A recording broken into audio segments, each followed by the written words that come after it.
কাঠের গুঁড়া, ধানের কুড়া, ভুসি আর বিভিন্ন গাছের শুকনো লতাপাতার গুঁড়ার সাথে খাওয়ার অনুপযোগী মরিচ, ধনিয়া ও হলুদের গুঁড়ায় ক্ষতিকর রং মিশিয়ে তৈরি করা হয় মশলা।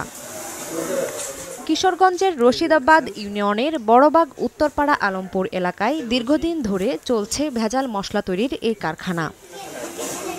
গোপনে খবর পেয়ে মঙ্গলবার দুপুরে সেখানে অভিযান চালান র্যাবের ভ্রাম্যমাণ আদালত। স্থানীয়রা বিস্মিত এমন প্রতারণার খবরে। আমরা তো আর আগে জানছি না, জানছি ওনারা খাইতাম না। আমরা সর্বোপরি দেখে আসতেছি ভালো, কিন্তু আমরা তো আর এটা জানতাম না যে সে এখানে এই দুর্নীতি করতেছে বা বিভিন্ন ধরনের এই যে এই কুড়া ভুসি এগুলা ভেজাল মিশায়া অকারেন্স করতেছে। র্যাব জানায় স্বাস্থ্যের জন্য মারাত্মক ক্ষতিকর বিভিন্ন রাসায়নিক দিয়ে মশলা তৈরি করা হতো।